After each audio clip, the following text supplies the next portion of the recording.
Welcome to Shift, a college admissions ACT, SAT, and CLT podcast for a changing world. I'm Tyler, the founder of Achievable, and we have an affordable ACT course that includes everything you need to ace your test. A full textbook, tons of ACT questions backed by our memory-enhancing algorithm, a video on key topics, a built-in study planner, and full-length practice exam. You can get a free trial at achievable.me, and if you like it, use the code podcast to get 10% off at checkout. Now, let's get started. Today, we've got Sasha Chada from Ivy Scholars with us again, and Sasha, really happy to have you back. I would love if you could just introduce yourself for people who haven't heard you before. Thank you so much, Tyler. Ladies and gentlemen, my name is Sasha Chada. I'm the CEO of Ivy Scholars. We're a candidacy building and college admissions consulting company.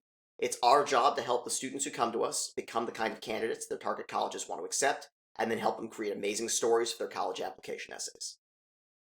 Yeah, thank you. And so today we're going to be talking about research and internships, and how do you want to start this one off? Well, to start with the big picture, research and internships are two of the biggest components of our candidacy building program.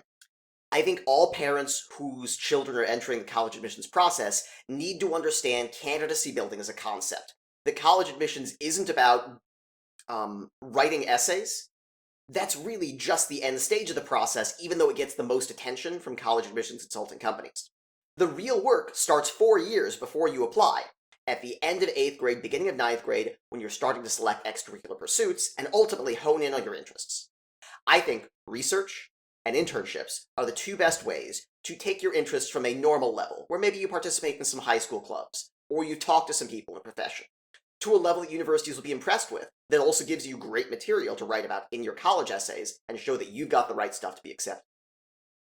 Yeah, well, and I think it's both a combination of a great way to build experience in, a particular job or field that you think you want to go into, right? Because part of it should be figuring out whether you actually want to go into it. But also it's like that demonstrated interest for colleges of your interest in that career. Well said. So universities need to know students who are applying to competitive majors, like pre-medical studies or computer science or business especially, have pre-existing qualifications in those subject areas. I think over the last decade, it's become much harder for students in computer science, business, or biology, biochemistry, public health, general pre-med majors to gain admission to Tier 1 or Tier 2 universities without a lot of pre-existing experience at the high school level. The way I like to help freshmen who come to Ivy Scholars is first to just look at fields. So are they more interested in mathematics or physics, sociology or psychology? I want to make sure students understand that there's a range of different academic subjects into which their interests might be categorized, and I think it's our job at Ivy Scholars to help them explore and break down those subjects to find one worth focusing on. Once we've done that, before we start with the research, before we start with internships, I like to just help students set up interviews. So if students say they're interested in, for example, the biomedical sciences, I like to make sure they get a chance to interview with a clinical cardiologist, as well as a medical researcher, maybe at MD Anderson, working on retarding tumor growth. I want to make sure our students get to approach subject matter they're academically interested in, and get to talk to people from multiple different parts of the field, so that they get a real accounting and can form a real vision of what working in that field might be like. Yeah. Well, that's really, I really like the idea of doing these kind of interviews that are, basically, first off, giving people access to somebody in that field who's like reasonably high up, I guess is the word. And then, but also I think it's just like a great way to kind of screen for the student if the student is really interested in what like they're going to be doing, and kind of, they have that interview and they come out more excited or less excited about their kind of what they thought they wanted to do for their career, right? And I've seen both. One of our students this past year was interested in maybe game design, or maybe writing a fantasy book series or producing a TV show. So we had the really awesome job of leafing through our Rolodex, both in Los Angeles and New York, and coming up with show producers, video game art creators, video game programmers, music composers for video games and television shows, and helping him figure out who among this massive group of really talented creatives he identifies with most. I think it's such a cool search process to help students figure out not just what kind of subject they like learning about in a class or in a book, but what they like really talking about with people, the adults who one day they want to join in the workforce. Yeah. And so that's kind of I mean, that was the next question that I had. You mentioned your Rolodex, but I was going to say, like, how do you get these kind of interviews, right? I mean, it sounds like you have some existing connections, but maybe not everyone will know somebody who works on Broadway. I will say that I started Ivy Scholars without any existing connections, and that cold calling people and being very persistent gets you a long way. There was also a time where I would show up and ask to deliver, or I would ask to deliver coffee in exchange for like a 10-minute conversation, and that got my foot in the door a lot of the time, both at Rice University as well as some corporations in Houston, Texas. But I've found the vast majority of people who you put it high up, and I'd say more that their experience, they've got something to share, they really want to share their experience. I imagine I meet a lot of adults who are hesitant to work with high school students because they're afraid that the students aren't going to absorb the reality of the profession, that they're going to understand it at a high school level and aren't really ready to listen to an adult give an accounting of what day-to-day life is like. I think when you convince these people that you've got high school students who have done their homework, who've already researched, who know a bit about the person they're requesting an interview with, Hmm. that when you prove that you're putting your own work in and you're ready to take advantage of the wisdom a person has to offer you, that person becomes a lot more willing to spend their time and their energy meeting with students. Yeah, and I think there's also something to be said that like I forget where I saw this before, but I agree with it. We're basically like being like a high school student, or like especially a high school student, but even a college student that's like interested in a career and kind of just like, hi, I'd like to talk to you because I'm interested in doing what you do, is like such a superpower. And it's one that only exists for like those kind of like 8 years, I guess, like high school and college, where you can just kind of like reach out to anybody and like kind of just like doe eyed be like, hi, I'd like to talk to you about your life. And like people will be really excited to talk to you. Once you kind of get into the working world, that goes away a little bit because everybody assumes that if you're doing that, then you just want a job, right? But before then, especially in high school, when they know that you can't possibly want a job, at worst, you'd want an internship, it makes it a lot easier for them to say yes and to like talk about their life, which people love to talk about themselves. So I want to zoom in on two of your words, at worst, in the Hmm. context of at worst you'd want an internship. I've Right. heard this from a couple different professionals in tech, in law, and in finance. And in the back of their minds, I can tell you, they've been 100% right. My hope was in that conversation and the conversations to come, I was going to help a student set up an internship in an investment bank or a Hmm. medical clinic. Um, I think there's something really sad about that assumption. That at worst, that students are begging for an internship, and then there's something of a headache for the professional. Oh boy, I've got a high school student. Can I let them down gently? How do I manage this emotional experience? How do I be nice and not discourage them from following their dreams and pursuing what they're interested in, but at the same time not to have to take on some obligation or headache from them? Right? Is that a fair characterization of the thought process behind those words? Yeah, it's not at the fault of the student. It's just the LinkedIn era that we lived in, right? Where you get about 20 messages a day from people who want something from you. There's something to be said. Yeah, and it's tough to constantly try to filter out the people who can genuinely help you and who you can genuinely help from the massive barrage of messages and emails and calls and texts. But high school students can do a lot to separate the signal from the noise. Over the Hmm. last 3 years, Ivy Scholar students have done some internships that even a lot of college students, I think, would say, wow, how did you make that happen? And have been really successful at it. And we do that in large part because we are incredibly exacting on preparing students for internships, making sure they Hmm. interview for internships correctly, and managing them within internships. Right. So yeah, let's talk about each of those parts, I guess. Like I think that's actually a great kind of, you just gave a great outline for what we should cover. What do you think? I'm thinking about two students, one of whom interned with a plastic surgeon and is Hmm. now has left NYU and has moved on to med school, and another student who worked with a investment banking real estate equity group. Mm-hmm. Both of these students wanted positions that, frankly, most adults would not feel comfortable with high school students in. In Yeah. the case of the student who was interning with a plastic surgeon, she was having real experience speaking with patients, and she was also in the operating room. So, really high level of responsibility. You can't break sterility there. In the case of the student who was in the business finance side, he got to work on deals that were millions to billions of dollars. And while he was making a small contribution, he had to sign an NDA, a very serious one, and he got to be in the mix.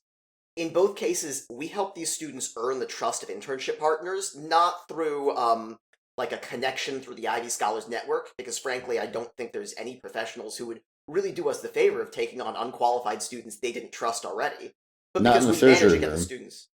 What was it? Not in the surgery room. Yeah, indeed. But our students earn their trust, and that means so much to me, and it means a lot to me to run a team of mentors who can help students earn trust like that. So I wanted to talk about that process with you. Yeah, let's do that. So, what's kind of like, how do you like to start this conversation? When you're talking to parents, or just like, how do you want to start this now? Well, first, I like to learn from students about what concretely is interested in them. A lot of people will give me tags or concepts, like the idea of surgery. But what I really want to hear is whether you were reading a textbook about surgery, or watching a video, or speaking to a surgeon, and what experientially in that moment started catching your attention. When I find that, I want to explore that moment of inspiration and look for that spark that really activates that student, and then find as many ways to reignite that spark as possible. So in the case of our student who interned with a plastic surgeon, she was not as interested initially in the physical and technical aspects of surgery. She was really interested in psychological counseling. In fact, one of her friends was diagnosed with an eating disorder 2 years before, and they'd been on an emotional journey together throughout the first part of high school, helping her friend navigate the social and emotional consequences of that eating disorder and keep their head held high as they tried to be happy, successful high school students.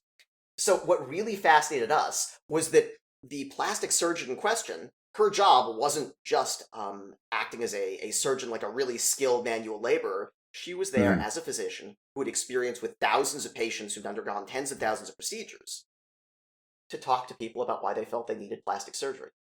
And to our student, this was just the coolest conversation. So our prep process involved a lot of book reading. We went through a couple textbooks that were used in med school, as well as in PhD psych programs, and tried to get a good understanding based on current literature of best practices in psychological counseling when it comes for evaluations for plastic surgery procedures. And then we wanted the student to start bringing in her experience from working with her friend with an eating disorder, as well as a large degree of conversation from other young women in her school about the pressures they felt about appearance and how to present themselves socially. And when we matched up the data we got from what high schoolers said to what patients in the clinic were talking about feeling, being interested in, their big decision factors, we found a tremendous concordance. So before we requested an internship, we had a mini research project, just a psychology one, not a surgical focused one, about the reasons people choose to pursue plastic surgery and best Hmm. practices for making sure people who are pursuing plastic surgery continue to have a psychologically and physically happy and healthy life post-op. I think proving to the plastic surgeon that we'd already spent 6 months of good hard effort interviewing lots of students, designing an experiment, running it, getting an IRB privately to affirm that our research was fair and ethical, that sort of thing sends a signal that as a student, you're really serious about pursuing what you're interested in. And so it's Hmm. not nearly as big of a risk for an internship provider to take a chance on you and say, yeah, let's work together. So my biggest piece of advice for students who are starting looking at the internship process is that just like in the job market, you don't want to lead by asking for a favor. You want to lead by coming in as someone who's already interested, who's already developed some knowledge about the person you're speaking to and about the work they do, and to ask to exchange your perspective, get their perspective, and see if you can find a fit. In this Hmm. case, the Ivy Scholar student found a really amazing fit because she was already so interested and so into the psychological side of counseling for plastic surgery. Yeah, that's super interesting. And I mean, it reminds me of an old adage in the fundraising world in tech over here in Silicon Valley, which is if you ask for money, you'll get advice, and if you ask for advice, you'll get money. I think it's like when you get into these conversations, you should genuinely just be looking to like have that conversation, to get to know them, to like ask genuine questions about what they're doing. Like you said, you should be prepared and well researched ahead of time going into this so that you're not wasting their time, which also is a really good sign for them if they should work with you. But at the end of the day, like go in there not saying, "Hi, I want a job," and just go in there being more like interested in what they're doing and asking curious questions and things like that, right? Like things that kind of the bring up the idea to them in their head, kind of incept it that maybe they should bring you on as an intern. Well said, and when you start with that maybe, that's your time to pivot. So, our students' first step is about showing that they are seriously interested. They aren't just curious, they've made active efforts. But once you've got a prospective internship provider, maybe considering working with you, it's your job to pivot from someone who's interested in the field to someone who's got a plan. One of the biggest places I see students falter in confidence is the actual request to work with someone because they're scared they're asking someone to do them a favor, and maybe they won't live up to expectations. Maybe that's a favor they don't deserve or haven't earned yet. The way I like to allay these anxieties, both with a student who's making a request as well as with an internship provider who wants to help a smart, motivated young person but doesn't want to get themselves in over their heads or start something they can't finish, is to give incredibly clear parameters for what a good internship is. Right. So, Ivy Scholars has created this contract format we use for all of our students, with exhibits explaining the students' pre-existing skill set, coursework, extracurricular activities, external research, as well as the general operations of the organization they want to intern with. And then we set out a bunch of real important variables. What's the student's role? Who are they reporting to? What time do they show up and leave? What days do they come? What communication pattern and monitoring pattern is important to make sure the student's doing their job? Once we get all of this punched out precisely, students can make a really clear, clean request to an internship provider who will very often be impressed and gratified that students put so much time into constructing the relationship that the internship provider was enthusiastic about theoretically, but practically maybe was a little concerned about creating 100% de novo. Mm-hmm. Yeah, well, not to mention, like, I think that most internships, a lot of times you're like, sure, like I have stuff to do, but you don't necessarily know what it is that you're going to be doing. And again, you're also, there's like the quote unquote downside risk of you bringing on an intern that just kind of wastes your time, right? So this packet that you're talking about here, or contract, kind of solves both of those problems because it defines what they're going to be doing very clearly, and it also makes it clear that they're not going to be a slouch, which is good. Yeah, and there's a great attitude evinced when you show up to work your first day and your boss, your internship provider, whoever else, and you say, here's everything I can do for you and how I think I can best help you. Now let me know if there's anything you want me to change. It's the right attitude to build a relationship on. Yeah, yeah, and I think it's also, I mean, probably a very helpful amount of structure for these high school students. Agreed. Now, it's important to note here, most high school students aren't able to do this themselves. I think we have a lot of really amazing, smart students at Ivy Scholars, but the one place I'm not sure you can replace talent like ours, except maybe with a parent's involvement, Mm-hmm. is constructing the work side of what an internship ought to look like. I love working with high school students, and I've met a lot of incredibly talented students in fields like programming or pre-law or pre-med, but it's very rare to find a high school student who's a good project manager. I think you need an internship project manager separate from the intern and the internship provider, a third party who's there mediating the relationship and making sure students perform optimally. So my formula for that is that our mentors sit in not just on the interview where students are meeting with an internship provider, but on internship meetings for months in. We Mm-hmm. like to record these using Read AI, which is an AI system that automatically records, transcribes, and summarizes action items. And we Mm-hmm. also like to teach students to take notes on everything that's going on and then check their notes against the automated AI readout to make sure they're doing a good job capturing all their duties assigned at a job and all the relevant information. Once we've got that info, we set separate meetings with students outside the internships to give them advice on the back end of how they need to pursue action items.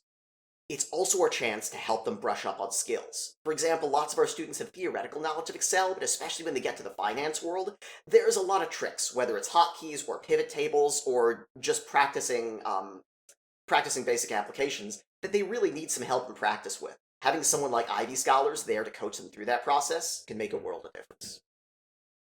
Yeah, well, and I think for people that don't work with you too, you can still do this. I mean, maybe it's a little weird to be a parent sitting in on an internship with your kid, but also I think that if you're just there not to interfere, but to just like make sure that they're on track, it might still work. I mean, maybe parents don't have time, but I think it's still like a cool idea to just like be like it's because it's high school students, right? Like just like be involved a little bit more than you normally would be. I agree, but, and this is a big but, the relationship between parent and student is critical here. I see Right, lots of students at Ivy Scholars who condition their expression when their parents are present because they want to look good. And one of the most dangerous things when you're new at a job is trying to look like you know what you're doing. I think it's very helpful for students to have a third party mentor who's not a parent with whom they have no expectations, with whom they can say, hey, I don't know what I'm doing here. Or I know you explained how to do this in Excel, but I think I'm doing it wrong. Can you help me out here?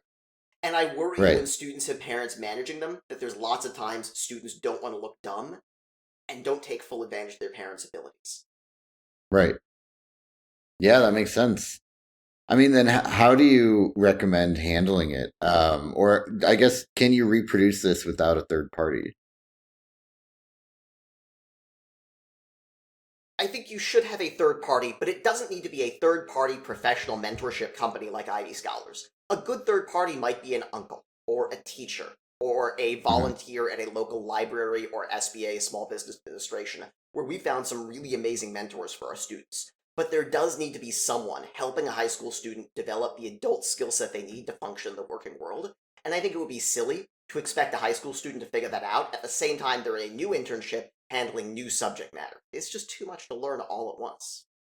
So, Yeah, I, I don't think parents should try and go it 100% alone, but I don't think you need a commercial organization to help you. I think you just need a third party who will put the time in, who you can trust.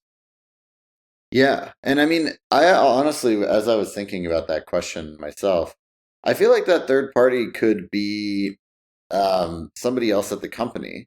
Like you could basically have someone who's like a mentor that's either the direct manager, like like someone else who's a subordinate of the direct manager, or it's someone like totally unrelated. Like somebody else at that company that the intern can go to and be like, "Hey, I don't know how to do this Excel thing," right? I don't know, but yeah, I agree. I think it's fantastic. The biggest challenge I see from both students and parents is finding people who want to put that level of time and attention to detail into a mentorship relationship. I think those people they're everywhere, and there's a lot of really smart people who progress in their careers who want to give back, but finding them can be a bit like sifting for diamonds. They shine when you see them, but there's a lot of sand and grit in between. yeah, exactly. Well, yeah. So I think that's all really helpful advice. I guess for the students who are looking through kind of like looking into this internship process, right? Just for like either the summer or for next year.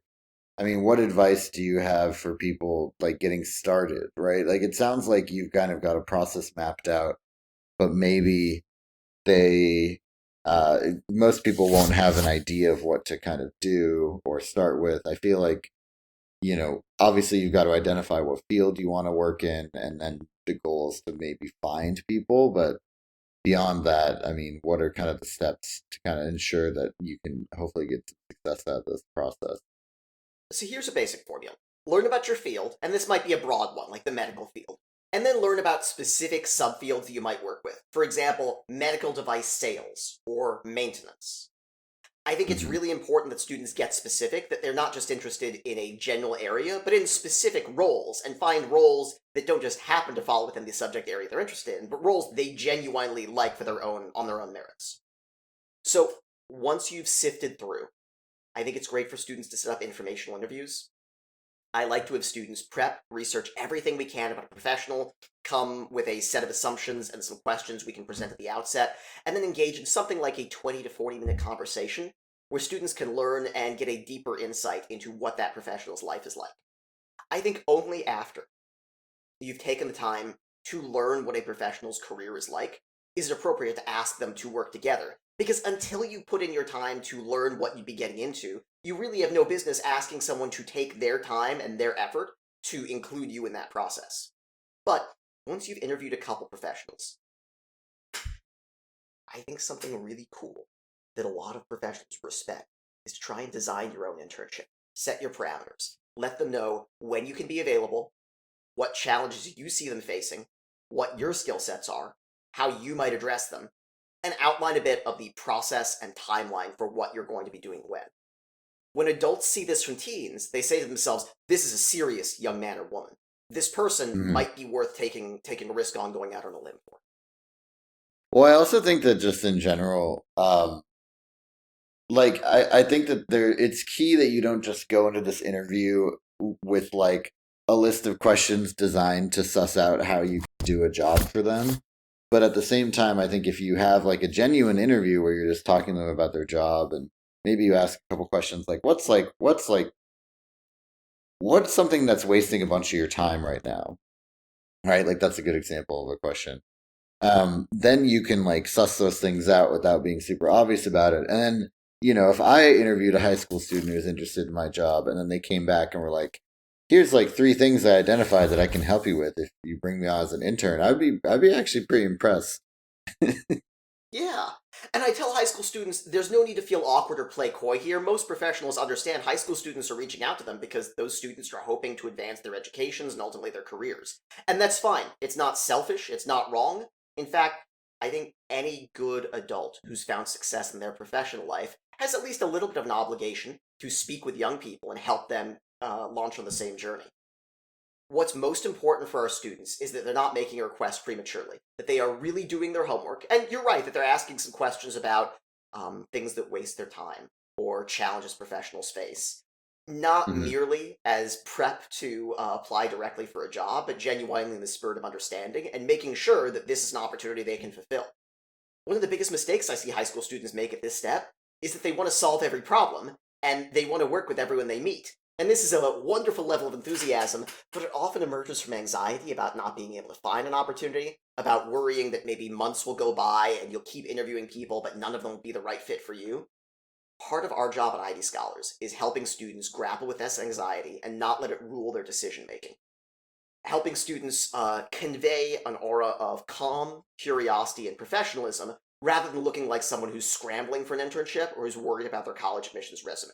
I think it's just fine to have those feelings, but just like how professionals might really care about compensation but not push for it a whole lot in the first meeting because that's not quite the way you do business in the US, I think it's important for students to understand that their bottom line might exist, but it shouldn't come out early in the relationship.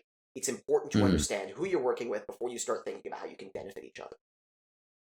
Well, and again, like it's very much like if you ask for a job, you'll get advice, right? And then if you ask for advice, like you're more likely to get a job. Like I think that's just like you said, it's kind of maybe it's an American thing. Maybe it's more normal in other cultures to just be direct, but for whatever reason, because I guess everyone's selling all the time in America, you're not supposed to sell if you're trying to like build a genuine connection. Well, just think about the people who call you, Tyler.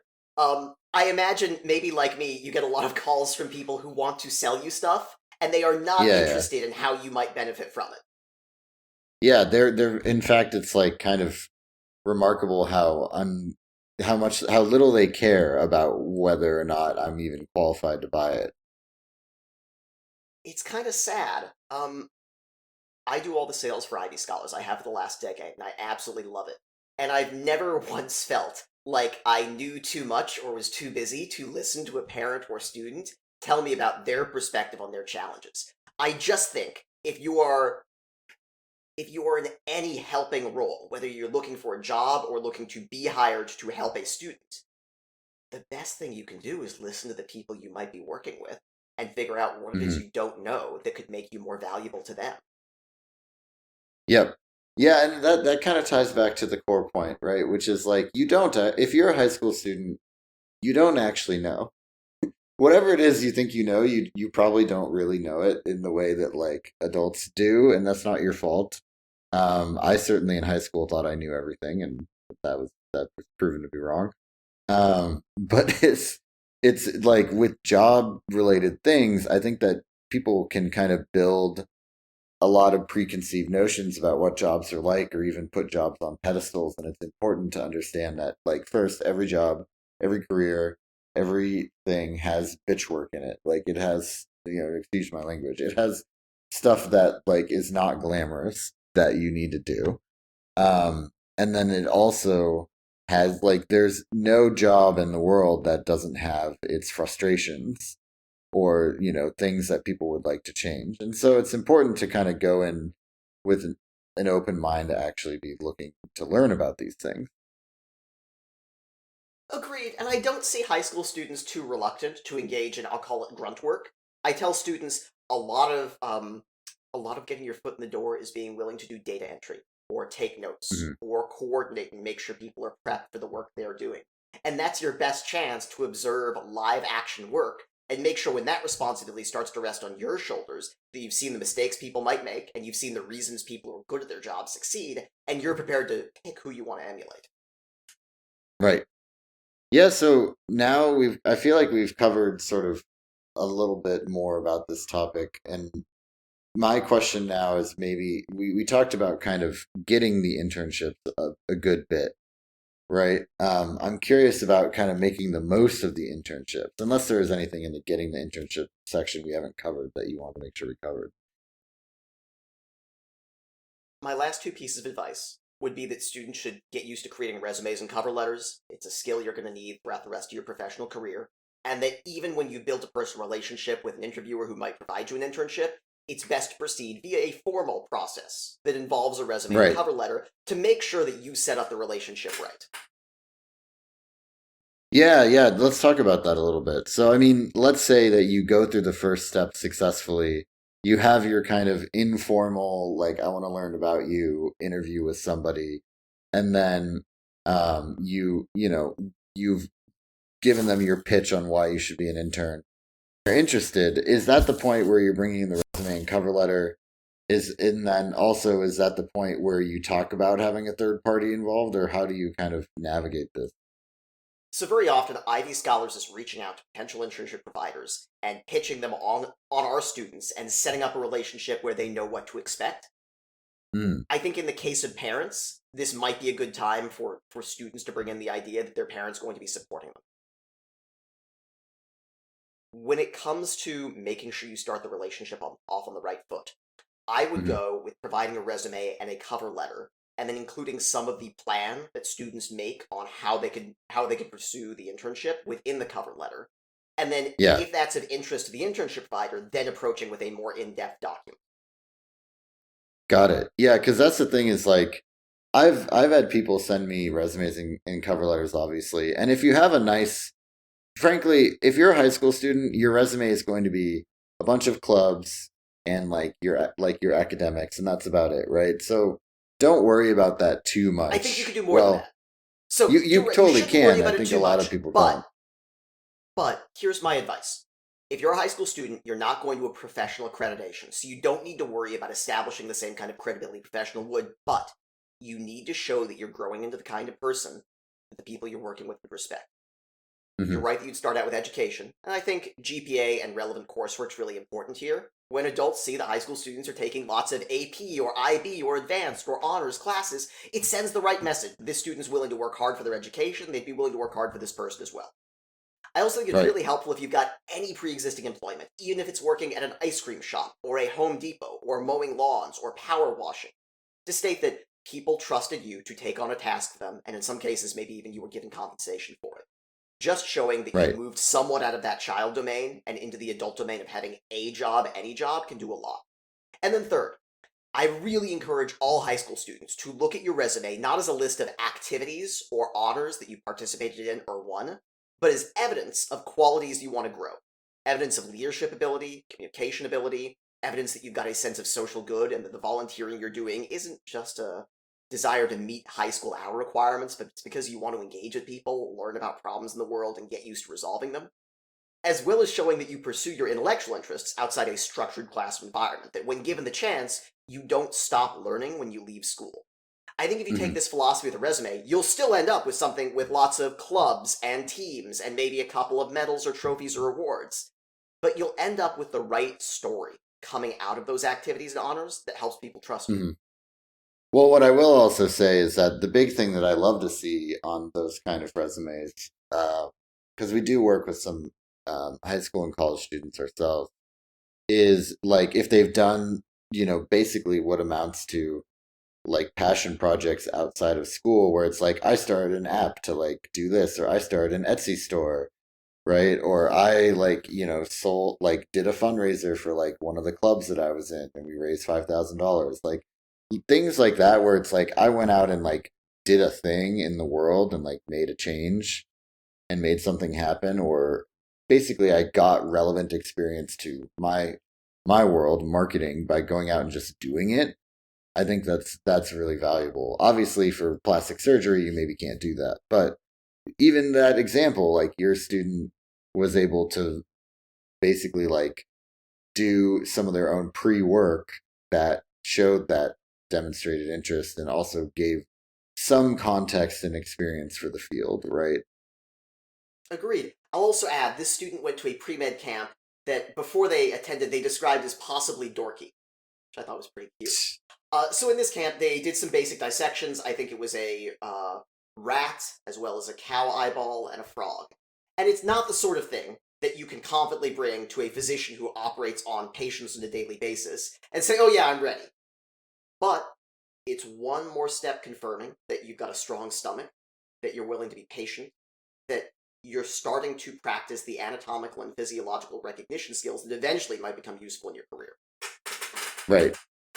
Yeah, and also I think the other thing that just to kind of touch on was it I've had a lot of people apply to jobs.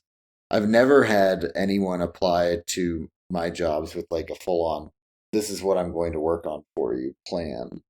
So that would be very meaningful to me, right? Even if it was just like a one page, like here are the things that I think I could help with. Let me know if you'd be interested in this. Just the fact that they went through and built that would be special. Agreed. And it's often just a starting point. Very often, when you create a plan as a high school student and present it to someone you want to work with, they'll be tickled pink, but they're going to have to change it a lot because the reality they're Mhm. working with is different than what you knew. And that is your first lesson and a really wonderful on-road into an internship where you've started with ideas you can present and now you're collaborating already.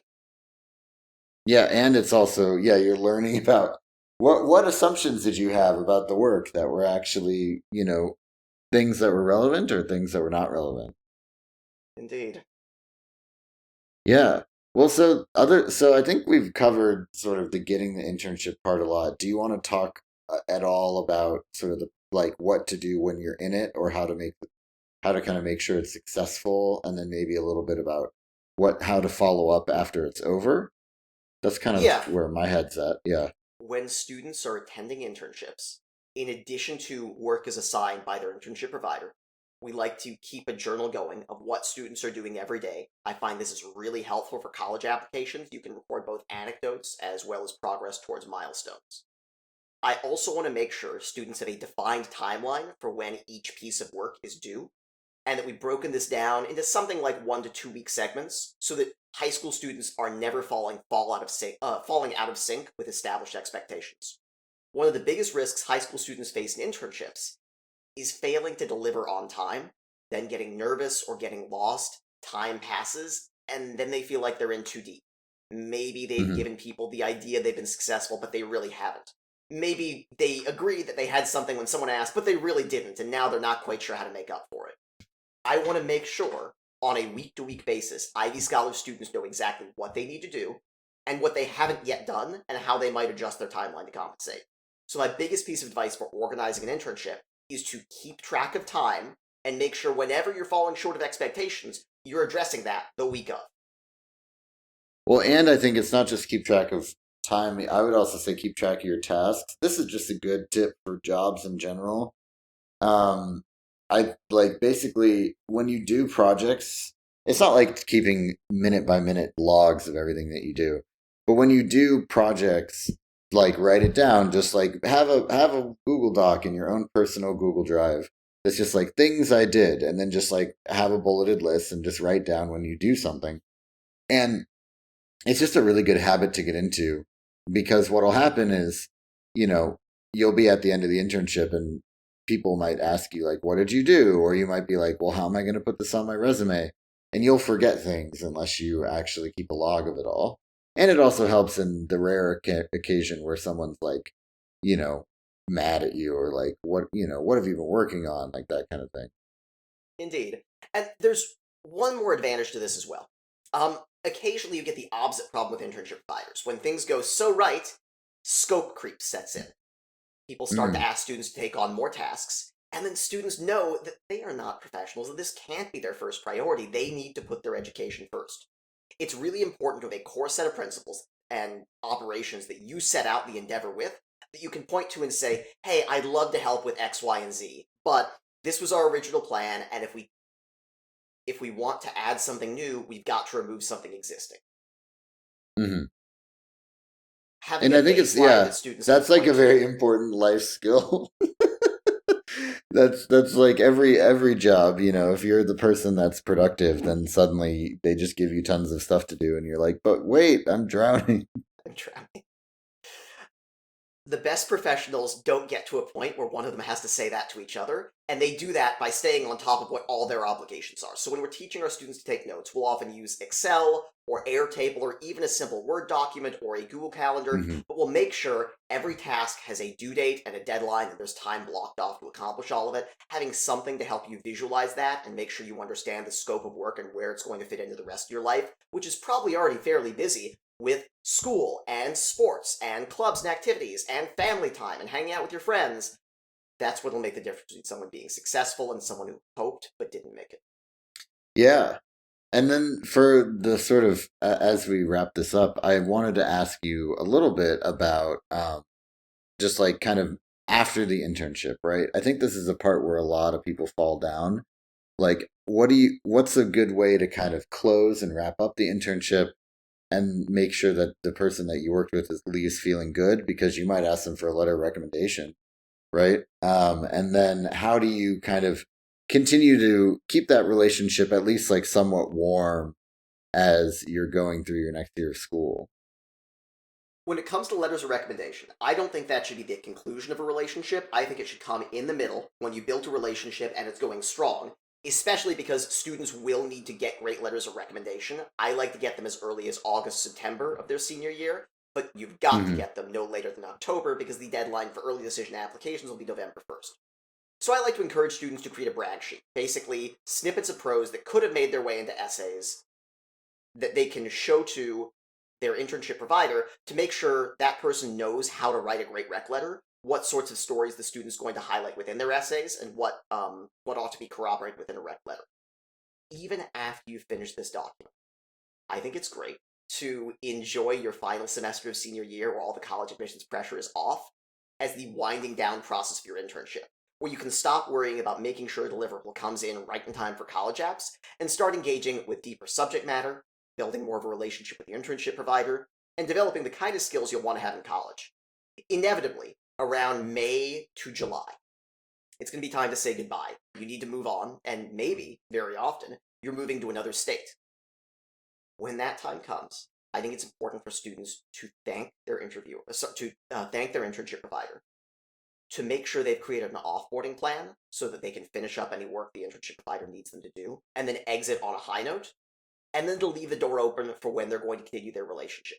When students come back from college to their hometowns, I love it when they're able to set up interviews or even dinners, hang out with the person they previously worked with, and continue developing that professional Rolodex that can see them through the rest of their career. Yeah, and I think it's also just like it's such a good habit to get into for everything, right? Like we've had interns at Achievable and the ones that have kept in touch I think of a lot more often and would think of if something came up where my friend was like, hey, I'm looking for somebody in this kind of role, than the people that haven't followed up with me, even though I liked them equally while I was working with them, right? It's just a matter of like, I can't remember everybody that I work with, right? And I think that's pretty normal for most people. In order to stay top of mind, you kind of have to put yourself there. Yeah, exactly.